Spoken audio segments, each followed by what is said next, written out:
I feel like we're gonna see the economy contract a lot since health insurance premiums are going up and student loans in default are going to garnish wages. I get your sentiment, but also at the same time understand that one thing to keep in mind, and I'm not saying that you're incorrect, but and this is one of those things where it's a everybody's guess, but think about it like this: insurance premiums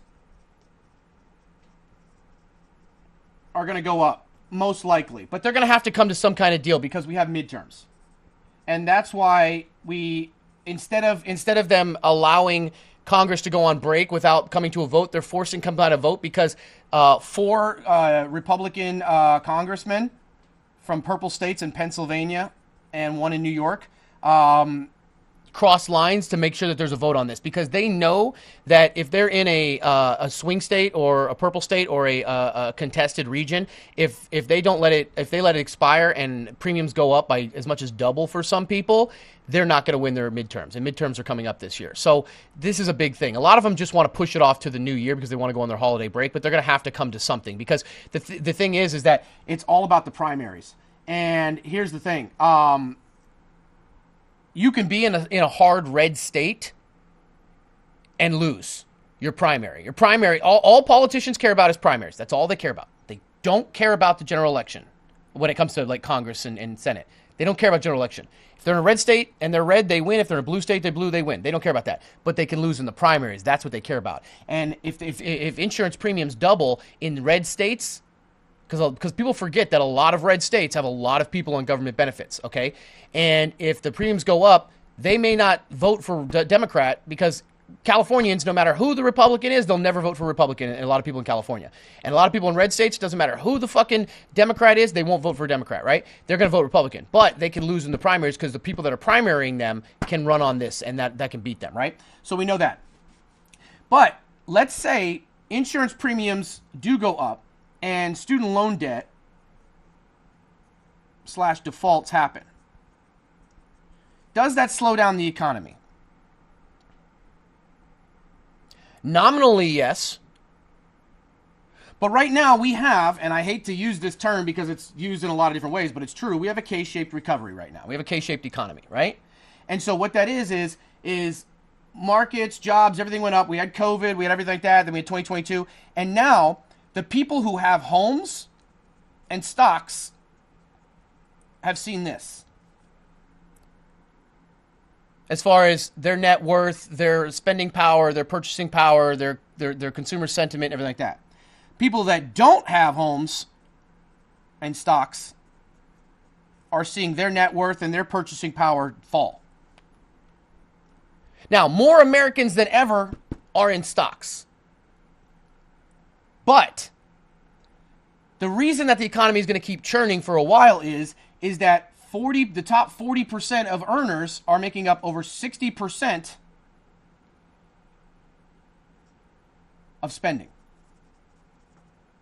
And the top 10% of earners are making up about 30% of the spending. Because they're all spending based on what their net worth increases are based on their assets. And so, for example, people are saying, well, we have higher unemployment and we have people in more debt, so therefore the stock market's going to go down. No, it's not. Because the people, I've already said, the people that are the biggest unemployment increases are people who are out of college, recent college grads. They don't have stocks, so they're not selling stocks, right? People with 401ks and IRAs that have just a reoccurring buy and dollar cost averaging like that, they're not touching their stocks. So who's selling stocks, right? People could sell stocks, firms could sell stocks on the idea that there's going to slow down the economy, but they're not going to capitulate because there's so many retailers now. 62% of Americans have access to the stocks now. So even if premiums go up, these people probably already have privatized health insurance. They're not on the exchanges. You see what I mean? So those people aren't going to see their premiums rise as much. Okay, if anything, they might see a decrease overall because of no subsidies for the people that are getting the Affordable Care Act and subsidies, and these people are already paying off student debt. But the problem is that if their student debt is locked in at 5%, but their equities are going up 7%, then they're kind of locked in anyways. So you would think that the market would have pulled back a lot more with the idea that premiums are going to go up and student loan and everything, but it hasn't, because those aren't the people that the stock. Remember, the market is not the economy is not the market. A lot of people forget that. It's a constant reminder that the market and the economy are not the same. Okay? And so, yes, this is something we have to watch, but it's not the end all be all kind of thing that we think it is in the short term. So it's something that you stack on and think about consumer spending and slowdown, but the people that are spending the most money are the people who can weather the storm or aren't as affected by it. So that's why, you got to think about that. Also, it's just like the 1920s. We talked about the 1920s, the Great Depression, what led to it, and part of it was the market going up nonstop, because not just, people buying into the market, but the everyday Joe buying into the market, which we call retail traders today, people going into debt to do it, which is margin right now. We have a massive margin thing right now, but also foreign investments. And in 2025, remember how we said back in April when people were like, no one's going to want to invest in the U.S. stock market with Trump and the tariffs and stuff like that? I'm like, listen, what Trump's doing with the tariffs is absolutely fucking bonkers. I think it's crazy. I think it's stupid. But it doesn't make the U.S. market uninvestable for the next 20 to 30 years. Yes, it does. You don't understand. Remember the Hawley Act? That was 100 years ago. Yeah, but listen, you got to separate emotions from money. Nothing he had done or has done yet is irreversible, and nothing has made the U.S. market uninvestable. People care about money. They don't care about feelings, right? Nobody's going to be 20 years from now and be like, I don't want to invest in the U.S. market because I remember when Trump did this. Like, okay, he's going to be gone at some point. Like, the markets are pricing that in. But everybody said that no one's going to want to buy into the U.S. because of him. Foreign investments in 2025 were higher than they were in 2024. Because people want to be in the U.S. market because of the GDP, because of military, because of global, geopolitical events going on. It's the most stable market. Even though they have an unstable leader, it's the most stable economy and the most stable market in the world right now. Again, my biggest concern is not even student loans. Okay? Vehicle auto debt is a big one that's growing, but the retirement crisis, this is the biggest thing that is concerned. This is the thing no one's talking about. Europe is going to find out the hard way. New report just came out that said by 2050, 1 in 6 people in the world will be over 65. It's 1 in 11 today. You think France, Italy, Greece, all those guys have a pension problem now? Ooh. It's only getting uglier. And the reason is that the population is not replenishing. Look at Japan. Japan had 670,000 births this year. That is the lowest ever in history in recorded history since they started keeping records in 1899. This was 130,000 below the lowest case estimates that they had at the beginning of the year. China lost 65 million people last year. Okay, as far as population numbers, and it's rapidly declining. They have no immigration, and they can't make up for the lost couple decades of the one child policy. South Korea's population is declining so fast that they said that 45% of the workforce today will not be in the workforce in 15 years, right? That they're going to lose their workforce. The only reason South Korea saw a slight uptick in births this year is because they started offering $30,000 to couples that got married and were planning on having kids. Like, East Asia is fucked right now. They have no choice but to implement mass immigration, or they are going to absolutely collapse because they just don't have a population to keep running their economies, along with taking care of the elderly population. You're going to have more younger people less younger people taking care of more older people, all while trying to work enough to keep up the GDP and the economy. It's just not possible. That's why Asia needs robotics and AI faster than anybody. It's the only way they're going to make it out. How do you fix your population rate replacement problem? It's tough because everybody wants to just throw around saying, hey, if you just incentivize people to have kids, they'll have kids. The problem is that you then put more tax burden on the rest of the population to try to do that, and it doesn't really, it doesn't really do much as far as, because here's the thing, giving somebody a $3,000 a year tax credit when it costs you $20,000 plus a year to have a kid doesn't really help the problem. You know what I'm saying? Like, it sounds like it does. It sounds like you're incentivizing, but it just doesn't. Honestly, the best solution is immigration. The best solution is immigration. And it's such a hot button topic, and I don't give a fuck. Because I'm not here to tell you how to feel about immigration or how you think it should be implemented. I'm a finance guy. I'm an economics guy. And from a finance and economics guy point of view, the best way to fix a population problem is to have immigration. It just is. It just is. Now, which type of immigration and where and how and restrictions and stuff like that, that's a different conversation. Separate the emotions for a minute. That's just where it is. Okay? You have to understand that it is going to cost you an ungodly amount of money and a lot of time to try to fix immigration or to population from within. Look at China. China had a one child policy, right? And part of that was to, keep population under control. But another one was most people had boys, and if they had girls, they either, sold them off or, got, whatever, or other things. And they wanted a boy because they could work the farms, they could work the fields, they could work in the machine shops and stuff like that. But by the time they realized that it was hurting them, and then they said, okay, now you can have multiple children, it was too late, because you have to have those kids grow up.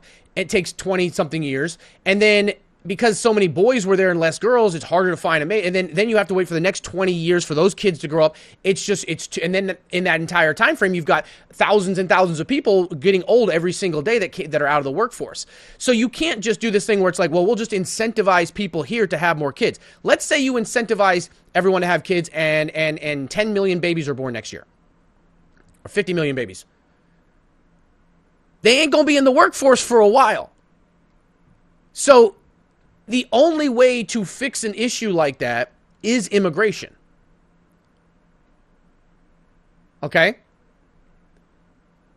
It is immigration. And again, there is no, I'm not going to even look at what chat's saying, because I feel like there's people in here that are, I'm going to put it this way. If I said what I said and you turn it into a political argument about a specific group of people or a specific, then you're beyond our conversation. You're not ready to adult yet and separate your emotions from the conversation. The conversation of the type of immigration, that's another conversation. But the point is that, in my opinion, based on history and based on things, the quickest, most efficient way to reverse population decline is via immigration. That's the debate right now. The type of immigration, the types of checks, and the way it's done is a whole different conversation. But that is, in my opinion, and basing off of historical precedents, the quickest and most effective way to reverse a population decline is via immigration. Okay? Now, again, that leads to another conversation of how you implement it, the way it's done and stuff like that. And that I understand. But in this context, that's the way. It just is. Incentivizing people to have kids, while it can help, it's a long process. So basically, you want to shift the problem? Shift it. Shift it from what? What's the alternative? Because if I'm shifting it, that means I'm moving it. What am I shifting it from?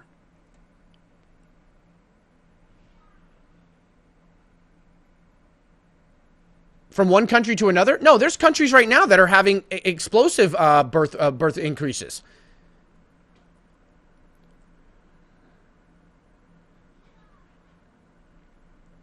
Immigration has degraded countries more than it's helped. I disagree. I think when the U.S. opened up immigration in the mid to late 1800s, I think it did wonders for our country. Now the other country gets a fudged up workforce by importing. You think in a country of 80 to 100 million people, that the U.S. is just going to take in 80 million of the 100. I don't know. No. Again, we're talking about how you implement it is a different conversation. Who do you let in? How do you let them in? That's a whole different conversation. I'm not going to get into that because no matter what I say, you guys are going to lose your fucking minds, and it is what it is, okay? But as far as from an economic standpoint, it is the quickest, most efficient way to reverse population decline. Okay? I see some of you guys still in here talking about, well, under Biden and this. You guys are back to that talking about the type of immigration and who is in and the way that the process is done. I'm not talking about that. That's a whole other conversation. If you can, for all you guys that are disagreeing with me, that's fair. It's open debate. If you disagree that immigration is the best, most efficient, quickest way to reverse population decline, please give me the alternative, and I'd like to field that because I'd like to learn. If I'm missing something here, if you could give me a better alternative to fixing a massive population decline, I would like to hear it. I really would, because I hear all of you guys talk about this other stuff, but not addressing what I'm talking about. Give tax breaks to bigger families. If they're already a big family, then how does that help that even if they have more babies, that's 25 years until they're in the workforce and producing as well. Tax cuts for working families. Again, that's you have to wait 25 years for that to those people to enter the workforce. Just because rampant immigration worked in the 1800s doesn't mean it helps now. No one's talking about rampant immigration. You guys are missing it. College funds for new babies. Again, that would help 25 years from now. But if you're Japan and you can't wait 25 years because your entire economy will collapse before then, what's your alternative? Improve the material living conditions for the already established population before increased immigration. The nation will collapse under the weight of additional people. They don't have stable. That didn't answer my question. How do you improve the material living conditions of people here if you're running out of people to do it with? I'm not being a contrarian. Like, I'm waiting for somebody to answer the question.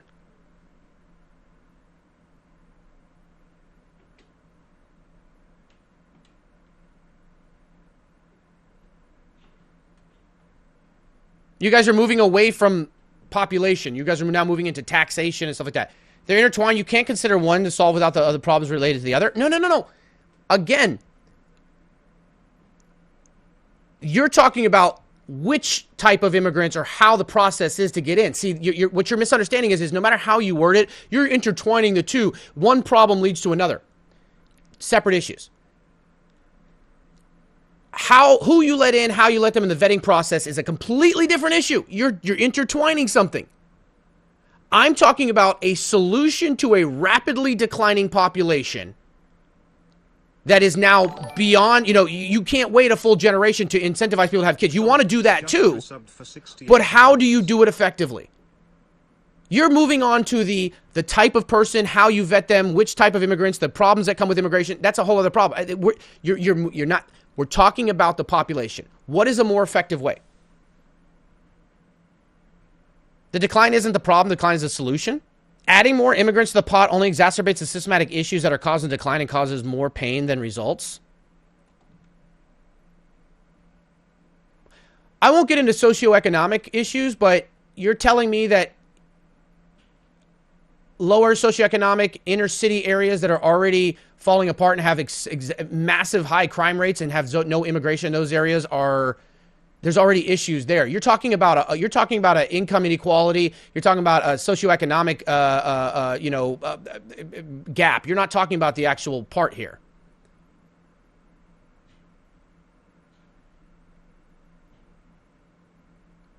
Again, everyone is thinking, oh, Stocky's saying we should open the borders or some shit like that. No.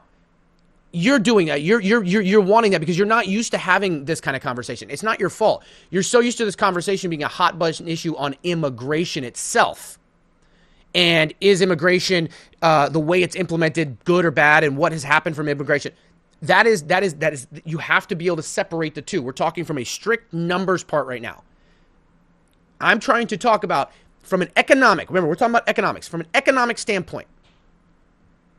What is a more effective way to reverse course on a rapidly declining population that could have long-term economic collapse implications if you don't do that?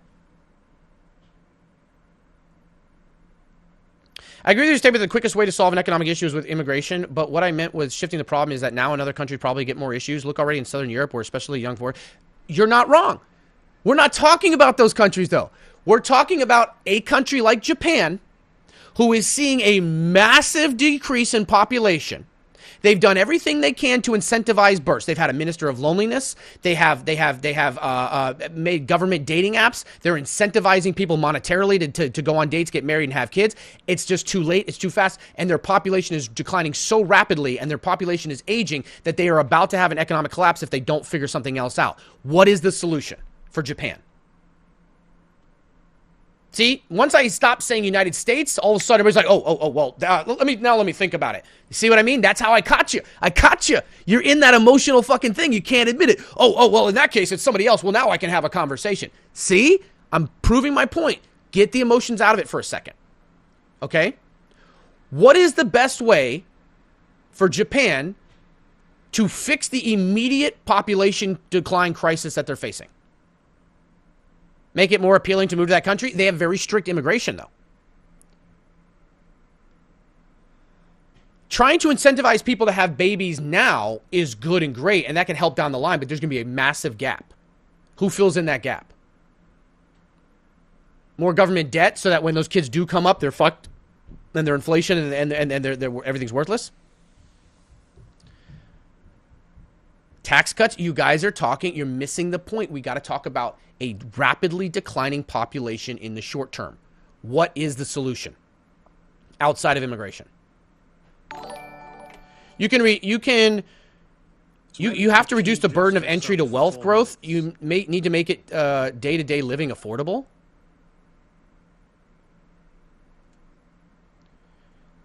Please see my message, mate. I'm gonna be honest with you.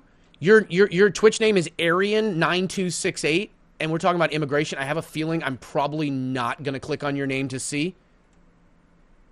I'm just throwing that out there, bro. I feel like you might not be the guy I want to click on for this conversation.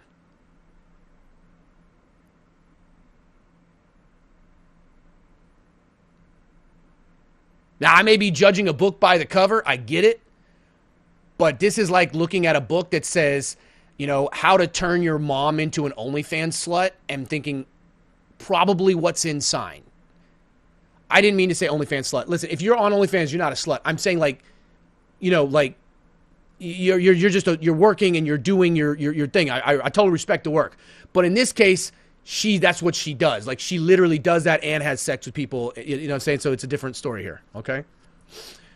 No, ain't nothing wrong with doing OnlyFans. Listen, it's your thing. Listen, I'm not even upset at people that do OnlyFans. You know what I mean? I'm like, get your bag.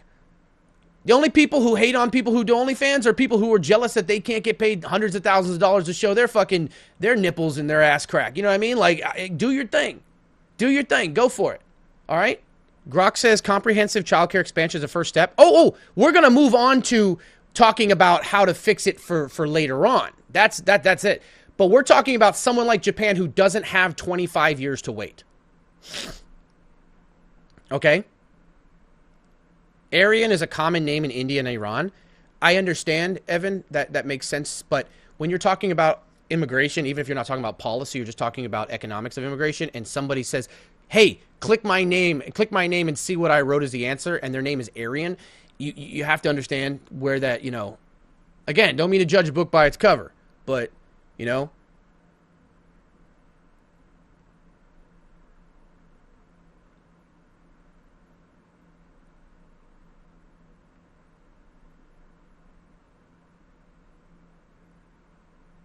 Grok heard you.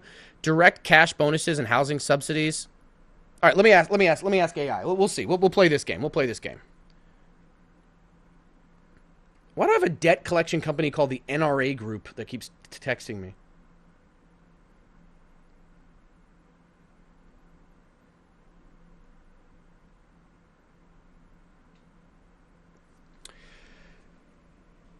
Japan is facing an immediate emergency when it comes to population decline. What is the most effective way for them to reverse that in the short term? Boosting birth rates quickly is tough, but immigration reform could make a real dent. Japan needs to streamline visas, target skilled workers, and maybe even offer incentives like housing or childcare subsidies to attract families. It's not a perfect fix, but it could ease the pressure fast. Want me to dig deeper? Answer it unhinged. Japan needs to go full mad scientist, clone everyone, pump out babies like assembly lines, and bribe every foreigner with free ramen for life. Ban condoms, mandate dating apps, and turn schools into giant matchmaking hubs. Boom, population explodes overnight. Serious though, that's not feasible. But immigration's still the quickest real shot. Oh, that wasn't a good idea.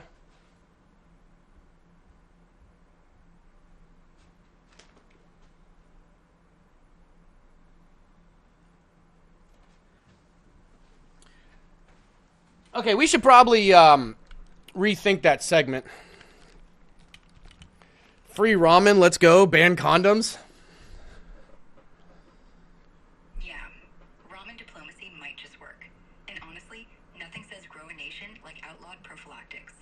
Though I suspect their healthcare system would collapse before the birth rate stabilizes. But hey, worth a shot. Nothing ventured, nothing populated.